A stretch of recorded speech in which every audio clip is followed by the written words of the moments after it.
Hello, chị ở trên gió nữa. Ta kín là chờ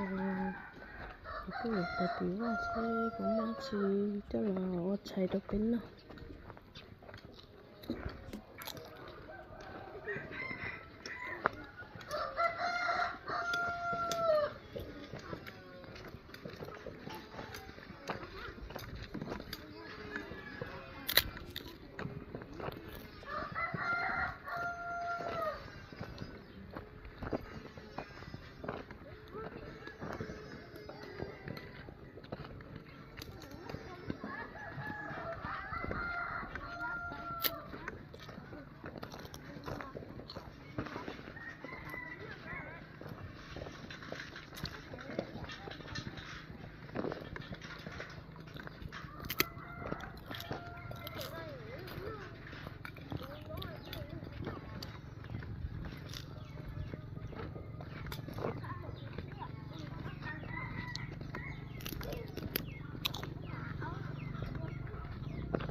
Nó sẽ có đó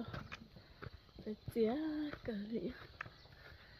sẽ chia cả lý để tôi thích nó như thế là cho lăn tỉ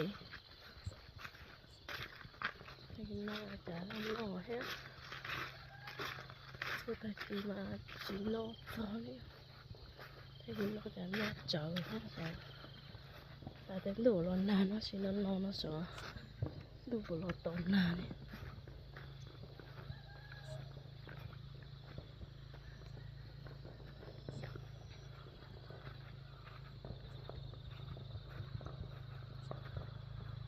sáng sẽ cũng mà chỉ nó chỉ mấy chỉ một giờ chỉ yêu sẽ có giờ chỉ yêu đi ăn này bông bò chị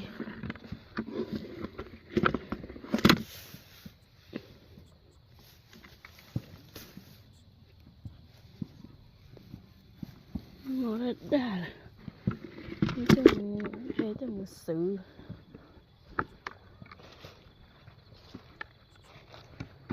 chỉ để phải sự chứ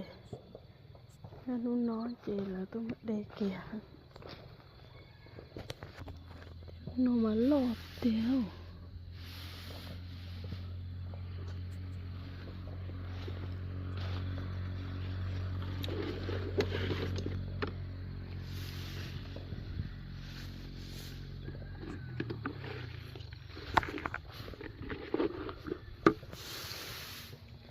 tiêu nó chị tôi mất đây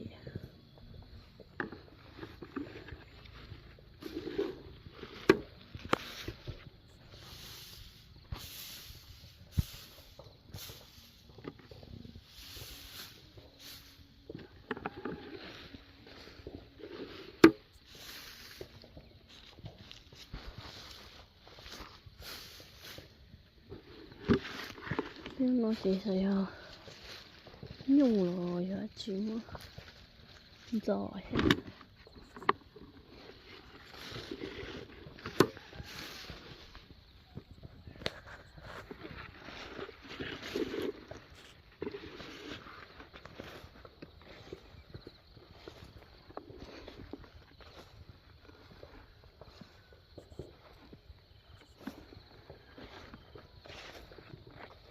nó chị phải đi chỗ đa tài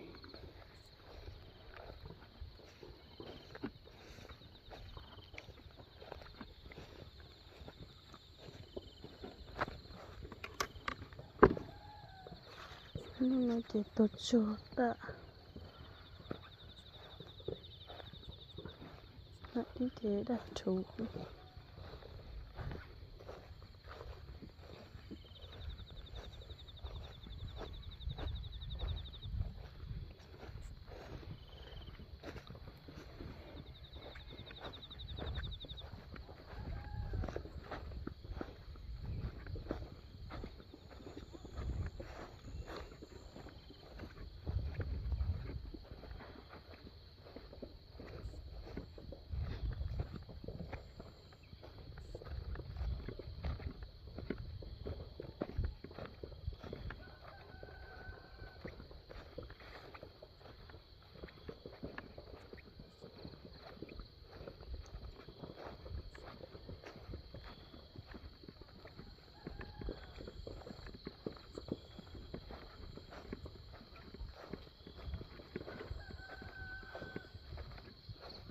nó chỉ lì ơi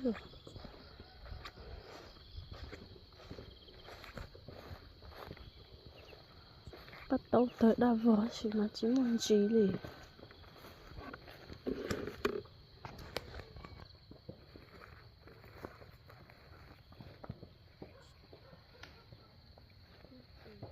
bắt đầu nó có tè ô tính xài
chính luôn chỉ tao liu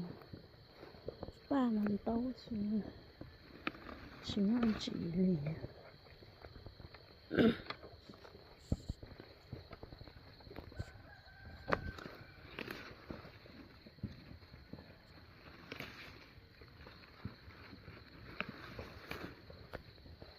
đây là tí cho ba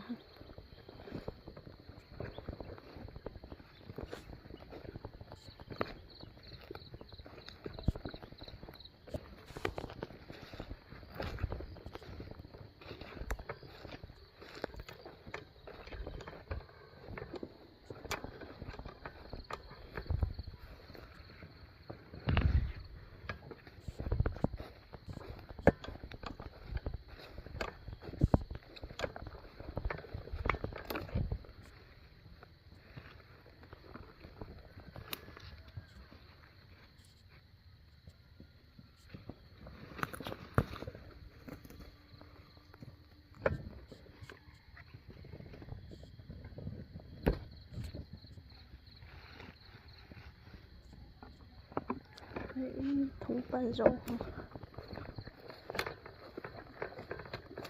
ba chỉ tao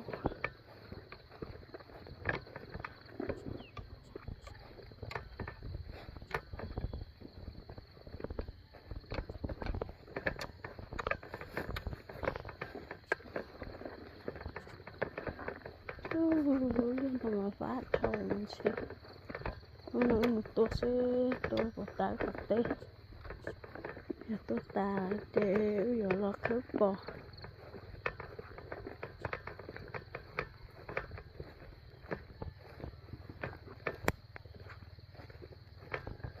đây là khớp bò ha khớp chỗ bạn đó lối luôn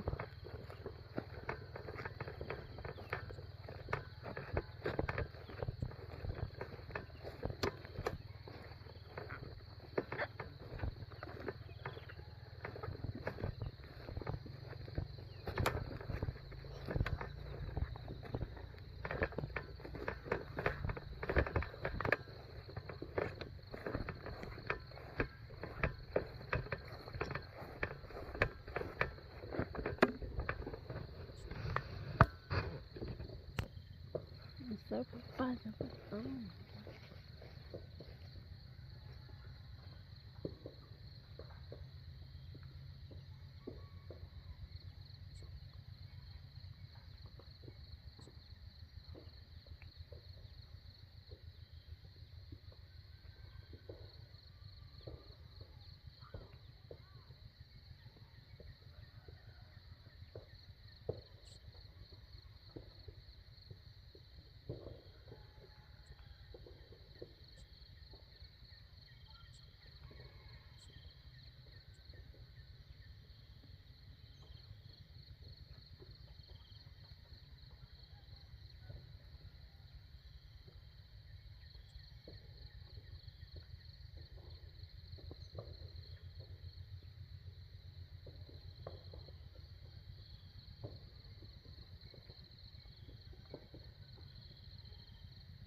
đi lấy tí cho ba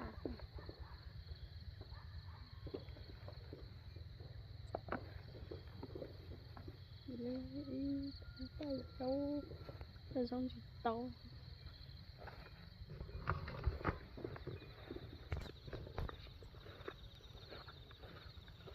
nó chỉ là nãy thì chỉ tàu chỉ lá liền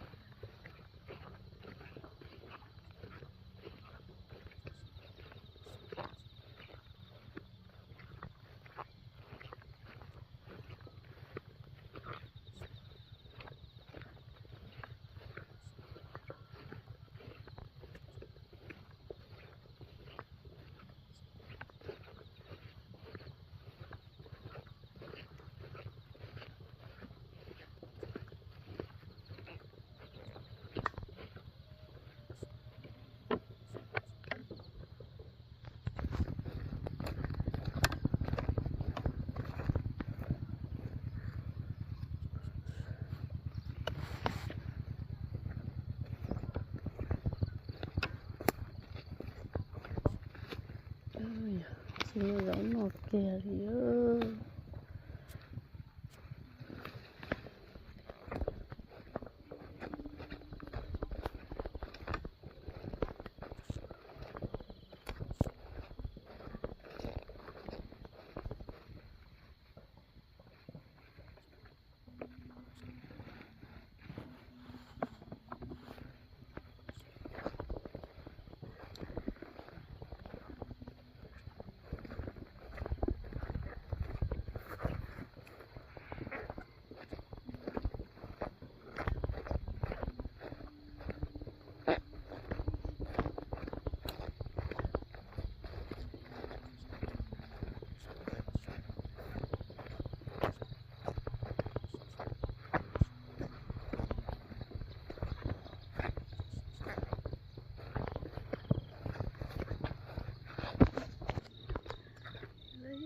có cái dao mà thì gọi là phải chè lúc đây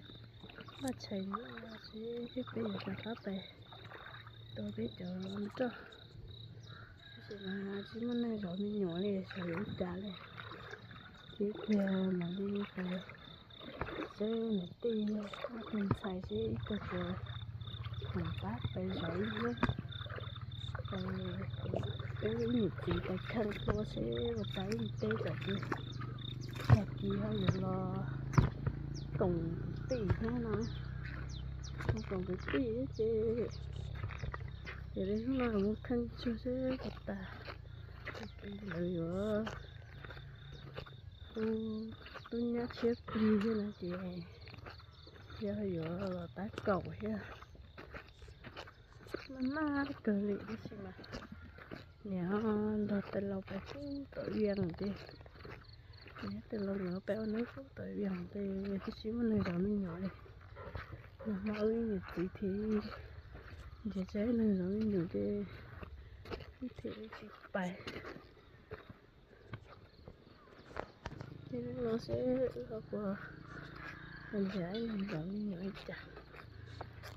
tôi chúa chia hiểu luôn na thì mấy chọc có nung liếp lông pu sầu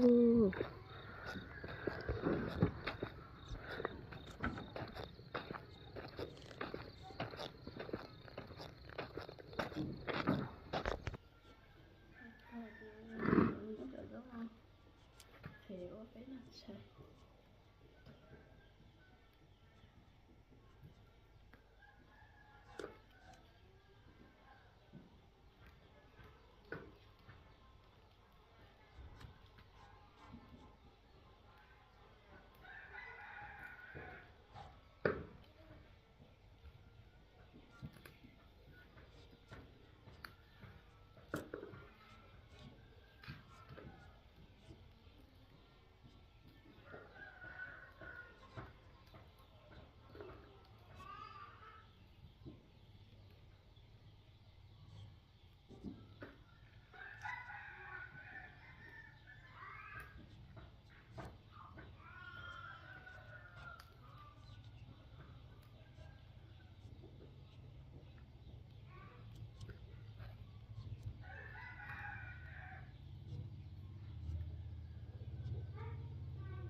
nó chín rồi đi.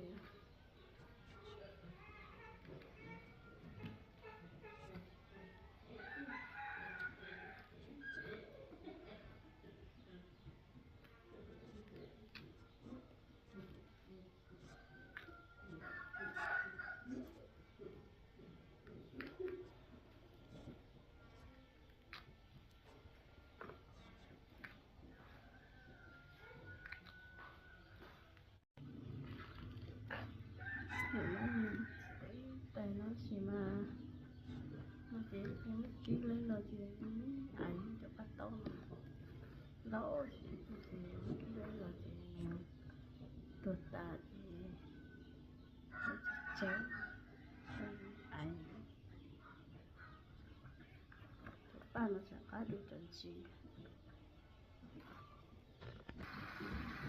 để tôi ký đâu ký đâu.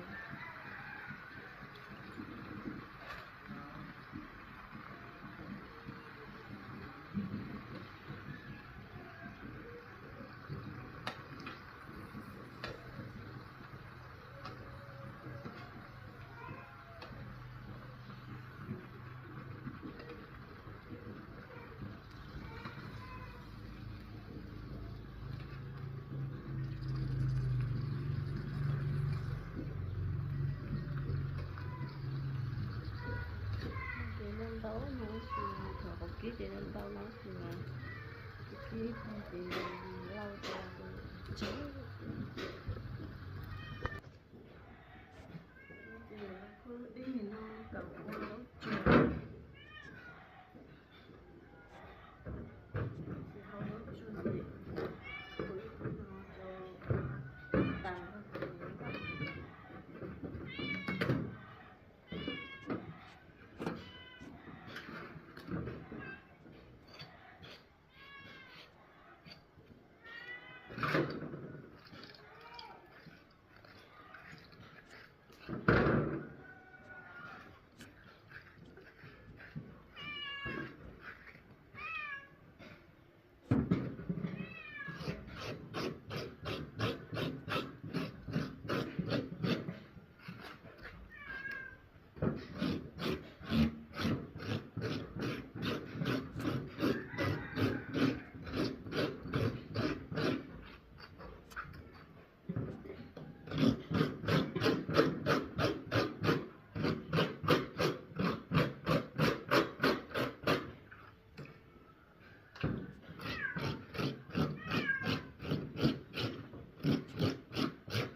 cho cái nó chạy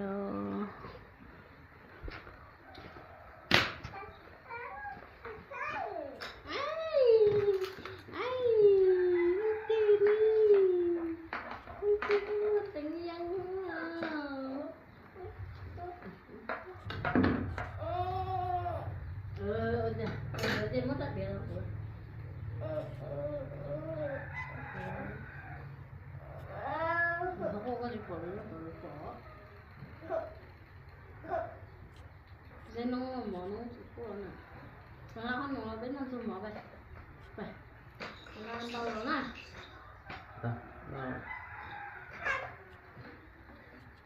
nó có khe bó, bây giờ có khe,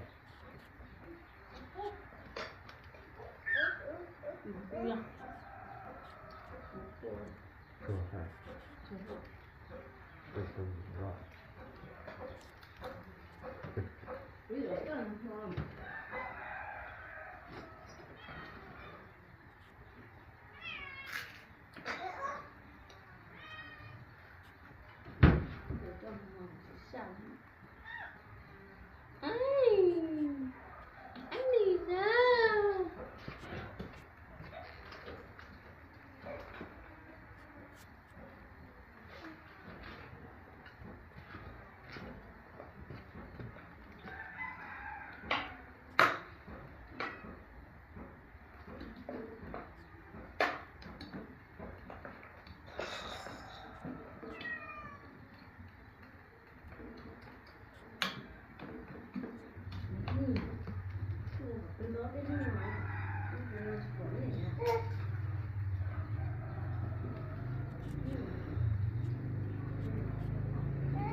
Thấy cái mà mò lên bé cái bị mà xin xin chùa nó